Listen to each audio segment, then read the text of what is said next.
ನಮಸ್ತೆ ವೀಕ್ಷಕರೇ, PR ಅಕಾಡೆಮಿಗೆ ಸ್ವಾಗತ. ಸರ್ಕಾರಿ ಹುದ್ದೆಯ ಜಾಬ್ ಡೀಟೇಲ್ಸ್ನ ತಗೊಂಡ್ಬಂದಿದ್ದೀವಿ. ಇದು ಯಾವ ಸರ್ಕಾರಿ ಹುದ್ದೆ, ಹೇಗೆ ಅರ್ಜಿಯನ್ನು ಹಾಕೋಬೇಕು ಎಲ್ಲ ತಿಳಿಸ್ಕೊಡ್ತೀವಿ. ಅದಕ್ಕಿಂತ ಮುಂಚೆ ನಮ್ಮ ಚಾನೆಲ್ನ ಫಾಲೋ ಮಾಡಿಲ್ಲ ಅಂದರೆ ಇವಾಗಲೇ ಫಾಲೋ ಮಾಡ್ಕೊಳ್ಳಿ. ಪ್ರತಿದಿನ ಸರ್ಕಾರಿ ಜಾಬ್ ಡೀಟೇಲ್ಸ್ ಪಡ್ಕೋಬಹುದು. ಇವಾಗ ವಿಡಿಯೋನ ಶುರು ಮಾಡೋಣ. HAL ಅಂತ ಹೇಳಿದ್ರೆ ಹಿಂದೂಸ್ತಾನ್ ಏರೋನಾಟಿಕ್ಸ್ ಲಿಮಿಟೆಡ್ನವರು ಹುದ್ದೆಗಳಿಗೆ ಅರ್ಜಿಯನ್ನ ಕರೆದಿದ್ದಾರೆ. ಟೋಟಲ್ 151 ಹುದ್ದೆ ಖಾಲಿ ಇದೆ. ಉದ್ಯೋಗ ಸ್ಥಳ ಕರ್ನಾಟಕ. ಯಾವ್ಯಾವ ಹುದ್ದೆ ಅಂತ ನೋಡೋದಾದ್ರೆ fireman, security guard, aircraft technician, diploma technician ಈ ಥರ ಹಲವಾರು ಹುದ್ದೆಗಳು ಖಾಲಿ ಇದೆ.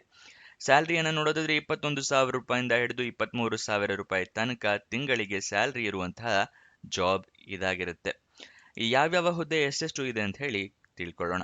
ಡಿಪ್ಲೊಮೊ ಟೆಕ್ನಿಷಿಯನ್ ಮೆಕ್ಯಾನಿಕಲ್ ಹುದ್ದೆ 22, ಡಿಪ್ಲೊಮೊ ಟೆಕ್ನಿಷಿಯನ್ ಸಿವಿಲ್ ಹುದ್ದೆ 1, ಟೆಕ್ನಿಷಿಯನ್ ಎಲೆಕ್ಟ್ರಿಕಲ್ ಹುದ್ದೆ 18, technician electroplater 2, technician fitter 29, technician heat treatment ಹುದ್ದೆ 1, ಟೆಕ್ನಿಷಿಯನ್ ಮೆಕ್ಯಾನಿಸ್ಟ್ 4, ಟೆಕ್ನಿಷಿಯನ್ ಟರ್ನರ್ ಹುದ್ದೆ 2, ಟೆಕ್ನಿಷಿಯನ್ ವೆಲ್ಡರ್ ಹುದ್ದೆ 2, ಸೆಕ್ಯೂರಿಟಿ ಗಾರ್ಡ್ ಹುದ್ದೆ 24, ಫೈರ್ಮನ್ 5. ಇದರಲ್ಲಿ ಡಿಪ್ಲೊಮೊ ಟೆಕ್ನಿಷಿಯನ್ ಹುದ್ದೆ ಇದೆ, ಎಲೆಕ್ಟ್ರಿಕಲ್, ಎಲೆಕ್ಟ್ರಾನಿಕ್ಸ್ ಮತ್ತು ಮೆಕ್ಯಾನಿಕಲ್ ಇದೆ. 4, 5 ಮತ್ತು 10 ಹುದ್ದೆಗಳು ಖಾಲಿ ಇದೆ. ಹೆಲಿಕಾಪ್ಟರ್ MRO ಡಿಪಾರ್ಟ್ಮೆಂಟ್ನಲ್ಲಿ ಖಾಲಿ ಇರುತ್ತೆ. ಇದು ಗೊತ್ತಾಯ್ತಪ್ಪ. ನೆಕ್ಸ್ಟು ಟೆಕ್ನಿಷಿಯನ್ ಎಲೆಕ್ಟ್ರಿಷಿಯನ್ ಹುದ್ದೆ ಹೆಲಿಕಾಪ್ಟರ್ ಡಿಪಾರ್ಟ್ಮೆಂಟ್ನಲ್ಲಿ 3 ಹುದ್ದೆ ಖಾಲಿ ಇದೆ. ಟೆಕ್ನಿಷಿಯನ್ ಫಿಟ್ಟರ್ ಹೆಲಿಕಾಪ್ಟರ್ ಡಿಪಾರ್ಟ್ಮೆಂಟ್ನಲ್ಲಿ 12, ಏರ್ಕ್ರಾಫ್ಟ್ ಟೆಕ್ನಿಷಿಯನ್ ಏರ್ ಫ್ರೇಮ್ ಹುದ್ದೆ 2 ಖಾಲಿ ಇದೆ. ಏರ್ಕ್ರಾಫ್ಟ್ ಟೆಕ್ನಿಷಿಯನ್ ಎಲೆಕ್ಟ್ರಿಕಲ್ ಹುದ್ದೆ 5 ಖಾಲಿ ಇದೆ. ಟೋಟಲ್ 151 ಹುದ್ದೆಗಳು ಖಾಲಿ ಇರುತ್ತೆ. ನೆಕ್ಸ್ಟ್, ಇದರ ಅಪ್ಲಿಕೇಶನ್ ಫೀಸ್ ಎಷ್ಟಿದೆ ಅಂದರೆ ಅರ್ಜಿ ಶುಲ್ಕ ಏನಿದೆ ಅಂತ ತಿಳ್ಕೊಳ್ಳೋದಾದ್ರೆ ಯಾವುದೇ ರೀತಿಯ ಅರ್ಜಿ ಶುಲ್ಕ ಇರೋದಿಲ್ಲ. ಎಲ್ಲರೂ ಕೂಡ ಉಚಿತವಾಗಿ ಅರ್ಜಿಯನ್ನ ಹಾಕೋಬಹುದು. ನೆಕ್ಸ್ಟ್, ಸೆಲೆಕ್ಷನ್ ಪ್ರೋಸೆಸ್ನ ವಿವರ ನೋಡೋದಾದ್ರೆ ಲಿಖಿತ ಪರೀಕ್ಷೆ ಇರುತ್ತೆ. ಅದಾದ ನಂತರ ನಿಮ್ಮ ಡಾಕ್ಯುಮೆಂಟ್ನ ವೆರಿಫಿಕೇಶನ್ ಮಾಡ್ತಾರೆ. ಆಮೇಲೆ ನಿಮ್ಮ ಸಂದರ್ಶನವನ್ನು ಮಾಡ್ತಾರೆ. ಇದಿಷ್ಟು ಸೆಲೆಕ್ಷನ್ ಪ್ರೋಸೆಸ್ನ ವಿವರ. ನೆಕ್ಸ್ಟ್, ಅರ್ಜಿಯನ್ನು ಹೇಗೆ ಹಾಕೋಬೇಕು ಅಂತ ಹೇಳಿದ್ರೆ ಆನ್ಲೈನ್ ಮುಖಾಂತರ ಅರ್ಜಿಯನ್ನು ಹಾಕೋಬೇಕಾಗುತ್ತೆ. ಆನ್ಲೈನ್ ಮುಖಾಂತರ ಅರ್ಜಿ ಹಾಕೋಕ್ಕೂ ಮುಂಚೆ ನೋಟಿಫಿಕೇಶನ್ ಸಂಪೂರ್ಣವಾಗಿ ಓದ್ಕೊಳ್ಳಿ. ಏನೇನು ಎಲಿಜಿಬಿಲಿಟಿ ಕ್ರೈಟೀರಿಯಾ ಇದೆ ಅಂತ ತಿಳ್ಕೊಂಡ ನಂತರ ಅರ್ಜಿಯನ್ನು ಹಾಕೊಳ್ಳಿ. ಈ ನೋಟಿಫಿಕೇಶನ್ ಹೇಗೆ ಡೌನ್ಲೋಡ್ ಮಾಡ್ಕೋಬೇಕು, ಅಪ್ಲಿಕೇಶನ್ ಲಿಂಕ್ ಹೇಗೆ ಸಿಗುತ್ತೆ, ಇದೆರಡನ್ನೂ ನಿಮಗೆ ಇದೇ ವಿಡಿಯೋದಲ್ಲಿ ತಿಳಿಸ್ಕೊಡ್ತೀನಿ. ವಿಡಿಯೋನ ಫುಲ್ ನೋಡಿ. ನೆಕ್ಸ್ಟ್, ಏನೇನು ಡಾಕ್ಯುಮೆಂಟ್ಸ್ ರೆಡಿ ಇಟ್ಕೋಬೇಕು ಅಂತ ಹೇಳ್ತಾ ಇದ್ದೀನಿ. ID ಪ್ರೂಫ್ ಇಟ್ಕೊಂಡಿರಿ, ಆಧಾರ್ ಕಾರ್ಡ್, ವೋಟರ್ ID ಅಥವಾ ಪಾನ್ ಕಾರ್ಡ್, ಎಜುಕೇಷನ್ ಕ್ವಾಲಿಫಿಕೇಷನ್ಗೆ ನಿಮ್ಮ ಮಾರ್ಕ್ಸ್ ಕಾರ್ಡು, ಸರ್ಟಿಫಿಕೇಟ್ಸು, ಮತ್ತು ನಿಮ್ಮ ಪಾಸ್ಪೋರ್ಟ್ ಸೈಜ್ ಫೋಟೋಗ್ರಾಫು. ನೆಕ್ಸ್ಟ್, ನಿಮ್ಮ ಏಜ್ ಪ್ರೂಫಿಗೆ SLC ಮಾರ್ಕ್ಸ್ ಕಾರ್ಡ್ ಅಥವಾ ಡೇಟ್ ಆಫ್ ಬರ್ತ್ ಸರ್ಟಿಫಿಕೇಟು, ಮತ್ತು ನಿಮ್ಮ ರೆಸ್ಯೂಮೆ. ಇದಿಷ್ಟನ್ನು ಸ್ಕ್ಯಾನ್ ಮಾಡಿ ಇಟ್ಕೊಳ್ಳಿ. ಮೊಬೈಲ್ನಲ್ಲಿ ಅರ್ಜಿಯನ್ನು ಹಾಕ್ತೀರಾ ಅಂತ ಹೇಳಿದ್ರೆ ಎಲ್ಲ ಡಾಕ್ಯುಮೆಂಟ್ಸ್ದು ಫೋಟೋ ತೊಗೊಂಡು ಇಟ್ಕೊಳ್ಳಿ. ಆನ್ಲೈನ್ ಅಪ್ಲಿಕೇಶನಲ್ಲಿ ಅಪ್ಲೋಡ್ ಮಾಡೋದಕ್ಕೆ ಈಸಿ ಆಗುತ್ತೆ. ನೆಕ್ಸ್ಟು, ಆನ್ಲೈನ್ ಅಪ್ಲಿಕೇಶನಲ್ಲಿ ನಿಮ್ಮ ಇಮೇಲ್ ID, ಮೊಬೈಲ್ ನಂಬರ್ನ ಕರೆಕ್ಟಾಗಿ ಮೆನ್ಷನ್ ಮಾಡಿ. ನಿಮ್ಗೇನಾದರೂ ಜಾಬ್ ಸಿಕ್ಕರೆ ಅಥವಾ ನಿಮ್ಮ ಡಾಕ್ಯುಮೆಂಟ್ ವೆರಿಫಿಕೇಷನ್ಗೆ ಹೇಗೆ ಕರೀತಾರೆ ಅಂದರೆ ಇಮೇಲ್ ಅಥವಾ SMS ಮುಖಾಂತರ ಅವರು ನಿಮಗೆ ತಿಳಿಸ್ತಾರೆ. ಅದಕ್ಕೋಸ್ಕರ ಕರೆಕ್ಟಾಗಿ ಮೆನ್ಷನ್ ಮಾಡೋದು ಮರಿಬೇಡಿ. ಇದೆಲ್ಲ ಮೆನ್ಷನ್ ಮಾಡಿದ್ಮೇಲೆ ಅಪ್ಲಿಕೇಶನ್ ಕರೆಕ್ಟಾಗಿ ಫಿಲ್ ಮಾಡಿದ್ದೀರಾ ಅಂತ 2 ಸಲ ಚೆಕ್ ಮಾಡ್ಕೊಂಡು ಆಮೇಲೆ ಅಪ್ಲಿಕೇಶನ್ನ ಸಬ್ಮಿಟ್ ಮಾಡಿ. ಅಪ್ಲಿಕೇಶನ್ ಸಬ್ಮಿಟ್ ಮಾಡಿದ ಮೇಲೆ ಯಾವುದರ ಅಪ್ಲಿಕೇಶನ್ ನಂಬರ್ ಅಂತ ಏನಾದ್ರು ಬಂದರೆ ಅದನ್ನು ಬರೆದಿಟ್ಕೊಳ್ಳಿ, ನಿಮ್ಮ ಫ್ಯೂಚರ್ ರೆಫರೆನ್ಸ್ಗೆ ಬೇಕಾಗುತ್ತೆ. ಅಪ್ಲಿಕೇಶನ್ ಓಪನ್ ಆಗಿದ್ದ ದಿನಾಂಕ 11 ಫೆಬ್ರವರಿಗೆ, ಕೊನೆಯ ದಿನಾಂಕ 25 ಫೆಬ್ರವರಿ 2026. ಅಷ್ಟರ ಒಳಗಡೆ ಆನ್ಲೈನ್ ಮುಖಾಂತರ ಅರ್ಜಿಯನ್ನು ಹಾಕೋದು ಮರಿಬೇಡಿ. ನೆಕ್ಸ್ಟು, ನಿಮಗೆ ನೋಟಿಫಿಕೇಶನ್ ಡೌನ್ಲೋಡ್ ಮಾಡೋದು ತಿಳಿಸ್ಕೊಡ್ತಾ ಇದ್ದೀನಿ. ಡಿಸ್ಕ್ರಿಪ್ಷನ್ ಮತ್ತು ಕಮೆಂಟ್ ಬಾಕ್ಸ್ನಲ್ಲಿ ಎರಡನೇ ಲಿಂಕನ್ನು ಕ್ಲಿಕ್ ಮಾಡಿದ್ರೆ ಈ HAL ಜಾಬ್ ಡೀಟೇಲ್ಸ್ ಓಪನ್ ಆಗುತ್ತೆ. ಫುಲ್ ಸ್ಕ್ರೋಲ್ ಡೌನ್ ಮಾಡಿ ಕೆಳಗಡೆ ಬನ್ನಿ. ಸೆಕ್ಯೂರಿಟಿ ಗಾರ್ಡಿಗೆ ನೋಟಿಫಿಕೇಶನ್ ಇದೆ. ಹೆಲಿಕಾಪ್ಟರ್ MRO ಅಂತಿದೆಯಲ್ಲ, ಇದರಲ್ಲಿ ಡಿಪ್ಲೊಮೊ ಎಲ್ಲ ಟೆಕ್ನಿಷಿಯನ್ಸ್ ಹುದ್ದೆಗೂ ಇದರಲ್ಲೇ ಇರುತ್ತೆ. ಗೊತ್ತಾಯ್ತಲ್ವಾ? ಸೆಕ್ಯೂರಿಟಿ ಗಾರ್ಡ್ ನೋಟಿಫಿಕೇಶನ್ ಪಕ್ಕದಲ್ಲಿರೋ ಕ್ಲಿಕ್ ಹೇರ್ ಅನ್ನೋದನ್ನು ಕ್ಲಿಕ್ ಮಾಡಿ ಇಲ್ಲಿ ನಿಮಗೆ ಓಪನ್ ಆಗುತ್ತೆ. ಸೆಕ್ಯೂರಿಟಿ ಗಾರ್ಡ್ ಮತ್ತು ಫೈರ್ಮ್ಯಾನ್ ಇದು ಇಲ್ಲ ಮೆನ್ಷನ್ ಇದೆ. ಏನೇನು ಡೀಟೇಲ್ಸು ಅಂತ ಎಲ್ಲ ಕೊಟ್ಟಿದ್ದಾರೆ. ಸಂಪೂರ್ಣವಾಗಿ ಎಲಿಜಿಬಿಲಿಟಿ ಕ್ರೈಟೀರಿಯಾ ತಿಳ್ಕೊಳ್ಳಿ. ಆಮೇಲೆ ನೀವು ಅಟೆಂಡ್ ಮಾಡಿ. ಅಂದರೆ ಟೆಸ್ಟ್ ಎಲ್ಲ ಇರುತ್ತಲ್ಲ, ರಿಟನ್ ಟೆಸ್ಟ್, ಅದೆಲ್ಲ ನಿಮಗೆ ಇದನ್ನು ನೋಡಿಕೊಂಡ್ರೆ ಗೊತ್ತಾಗುತ್ತೆ.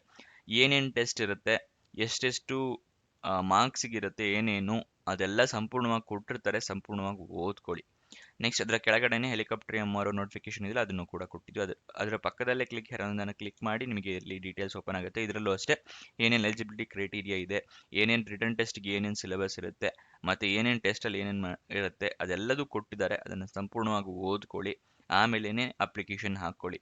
ಒಂದು ಎಲಿಜಿಬಿಲಿಟಿ ಕ್ರೈಟೀರಿಯಾ ಮಿಸ್ ಆದರೂ ಕೂಡ ಅಪ್ಲಿಕೇಶನ್ ರಿಜೆಕ್ಟ್ ಆಗುತ್ತೆ. ಅದಕ್ಕೋಸ್ಕರ ಅಪ್ಲೈ ಆನ್ಲೈನ್ ಅನ್ನೋದ್ರ ಪಕ್ಕದಲ್ಲೇ ನಿಮಗೆ ಕ್ಲಿಕ್ ಹೇರ್ ಅಂತಿದೆ, ಅದನ್ನು ಕ್ಲಿಕ್ ಮಾಡಿ ನಿಮಗೆ ಅಪ್ಲಿಕೇಶನ್ ಓಪನ್ ಆಗುತ್ತೆ. ಅಂದರೆ ಈ ಥರ ಓಪನ್ ಆಗುತ್ತೆ.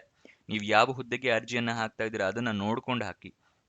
ಸೆಕ್ಯೂರಿಟಿ ಗಾರ್ಡ್ ಅಥವಾ ಫೈರ್ಮನ್ ಹುದ್ದೆಗೆ ಅರ್ಜಿಯನ್ನು ಹಾಕೋದಾದ್ರೆ ಇಲ್ಲಿ ಕ್ಲಿಕ್ ಹೇರ್ ಅಂತಿದೆಯಲ್ಲ ಇದನ್ನ ಕ್ಲಿಕ್ ಮಾಡಿ.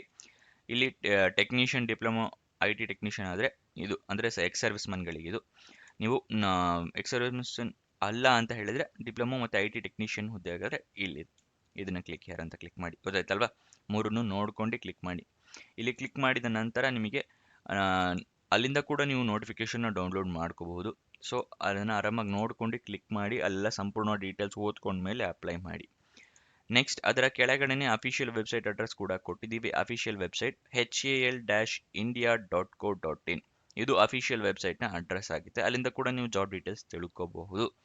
ನೆಕ್ಸ್ಟ್ ಇದರ ವಯೋಮಿತಿಯನ್ನು ತಿಳ್ಕೊಳ್ಳೋದಾದ್ರೆ ಮ್ಯಾಕ್ಸಿಮಮ್ 28 ವರ್ಷದವರು ಅರ್ಜಿಯನ್ನು ಹಾಕೋಬಹುದು. ಆದರೆ ಕೆಲವೊಂದು ಕೆಟಗರಿಯವರಿಗೆ ವಯೋಮಿತಿ ಸಡಿಲಿಕೆ ಕೊಟ್ಟಿದ್ದಾರೆ. OBC ಕೆಟಗರಿಯವರಿಗೆ 3 ವರ್ಷದ ಸಡಿಲಿಕೆ ಇದೆ. SC/ST ಕೆಟಗರಿಯವರಿಗೆ 5 ವರ್ಷದ ಸಡಿಲಿಕೆಯನ್ನು ಕೊಟ್ಟಿದ್ದಾರೆ. ಅಂಗವಿಕಲ ಕ್ಯಾಂಡಿಡೇಟ್ಸ್ ಜನರಲ್ ಕೆಟಗರಿ ಆಗಿದ್ರೆ ಅಂಥವರಿಗೆ 10 ವರ್ಷದ ಸಡಿಲಿಕೆ. ಅಂಗವಿಕಲ ಕ್ಯಾಂಡಿಡೇಟ್ಸ್ OBC ಕೆಟಗರಿ ಆಗಿದ್ರೆ 13 ವರ್ಷದ ಸಡಿಲಿಕೆ. ಅಂಗವಿಕಲ ಕ್ಯಾಂಡಿಡೇಟ್ಸ್ SC/ST ಕೆಟಗರಿಗೆ ಬಿಲಾಂಗ್ ಆಗ್ತಾ ಇದ್ರೆ ಅಂಥವರಿಗೆ 15 ವರ್ಷದ ಸಡಿಲಿಕೆಯನ್ನ ಕೊಟ್ಟಿದ್ದಾರೆ. ಈ ಸಡಿಲಿಕೆ ಎಲ್ಲ ನೀವು ಪಡ್ಕೋಬೇಕು ಅಂತ ಹೇಳಿದ್ರೆ ನಿಮ್ಮ ಹತ್ರ ಪ್ರಮಾಣ ಪತ್ರಗಳಿರಬೇಕು. OBC ಪ್ರಮಾಣ ಪತ್ರ, SC/ST ಕ್ಯಾಂಡಿಡೇಟ್ಸ್ ಆಗಿದ್ರೆ ಜಾತಿ ಪ್ರಮಾಣ ಪತ್ರ ಇರಬೇಕಾಗುತ್ತೆ. ಅಂಗವಿಕಲ ಕ್ಯಾಂಡಿಡೇಟ್ಸ್ ಆಗಿದ್ರೆ ಡಿಸೆಬಿಲಿಟಿ ಸರ್ಟಿಫಿಕೇಟ್ ಇರಬೇಕಾಗುತ್ತೆ. ಮತ್ತೆ ನೀವು ಯಾವ್ದಾದ್ರು ಕ್ಯಾಸ್ಟ್ಗೆ ಬಿಲಾಂಗ್ ಆಗೋದಾದ್ರೆ ಅದರ ಪ್ರಮಾಣ ಪತ್ರ ಕೂಡ ಇರಬೇಕಾಗುತ್ತೆ. ಇದಿಷ್ಟನ್ನು ರೆಡಿ ಇಟ್ಕೊಂಡು ಅಪ್ಲಿಕೇಶನ್ನ ಹಾಕೊಳ್ಳಿ. ನೆಕ್ಸ್ಟ್ ಎಜುಕೇಷನ್ ಕ್ವಾಲಿಫಿಕೇಶನ್ ನೋಡಿದ್ರೆ 10th 12th ITI ಡಿಪ್ಲೊಮೊ ಆದವರು ಅರ್ಜಿಯನ್ನ ಹಾಕೋಬಹುದು. ಇದರ ಸಂಪೂರ್ಣ ಮಾಹಿತಿಗೆ ನೋಟಿಫಿಕೇಶನ್ ನೋಡ್ಕೊಳ್ಳಿ, ಡೀಟೇಲ್ಸ್ ತಿಳ್ಕೋಬಹುದು. ಇದಿಷ್ಟು ಈ ಜಾಬ್ನ ವಿವರ. ಯಾವ ವೆಬ್ಸೈಟ್ ಇಂದ ಜಾಬ್ ಡೀಟೇಲ್ಸ್ ತಿಳಿಸ್ತೀವಿ ಅಂದ್ರೆ ನಮ್ಮದೇ ವೆಬ್ಸೈಟ್ ಕ್ರಿಯೇಟ್ ಮಾಡಿದ್ದೀವಿ ನಿಮ್ಗಳಿಗೋಸ್ಕರ, prgovernmentjobs.com ಅಂತ ಹೇಳಿ. ಇದರ ಲಿಂಕು ಡಿಸ್ಕ್ರಿಪ್ಷನ್ ಮತ್ತೆ ಕಮೆಂಟ್ ಬಾಕ್ಸ್ ನಲ್ಲಿ ಕೊಟ್ಟಿದ್ದೀವಿ. ಮೊದಲನೇ ಲಿಂಕ್ ಆಗಿರುತ್ತೆ, ಅಲ್ಲಿಂದ ಕ್ಲಿಕ್ ಮಾಡಿ ಈ ವೆಬ್ಸೈಟ್ ಓಪನ್ ಆಗುತ್ತೆ. ಹಲವಾರು ಜಾಬ್ಸ್ಗೆ ನೀವು ಅಪ್ಲೈ ಮಾಡಬಹುದು. ಮತ್ತೆ ನೀವೇನಾದರೂ ನಮ್ಮ ವಾಟ್ಸಪ್ ಮತ್ತು ಟೆಲಿಗ್ರಾಮ್ ಚಾನಲ್ ಜಾಯ್ನ್ ಆಗಿಲ್ವಾ? ಇವಾಗಲೇ ಜಾಯ್ನ್ ಆಗಿ. ಇದೇ ವೆಬ್ಸೈಟಲ್ಲಿ ಈ ರೀತಿ ಬಟನ್ಸ್ ಕೊಟ್ಟಿದ್ದೀವಿ, ಇಲ್ಲಿಂದ ಕೂಡ ಕ್ಲಿಕ್ ಮಾಡಿ ಜಾಯ್ನ್ ಆಗ್ಬೋದು. ಅಥವಾ ಇದೇ ವಿಡಿಯೋ ಡಿಸ್ಕ್ರಿಪ್ಷನಲ್ಲಿ ಕೂಡ ಲಿಂಕ್ ಕೊಟ್ಟಿದ್ದೀವಿ ವಾಟ್ಸಪ್ ಮತ್ತು ಟೆಲಿಗ್ರಾಮ್, ಅಲ್ಲಿಂದ ಕೂಡ ಜಾಯ್ನ್ ಆಗಿ ಪ್ರತಿದಿನ ಜಾಬ್ ಡೀಟೇಲ್ಸ್ ಪಡ್ಕೊಳ್ಳಿ.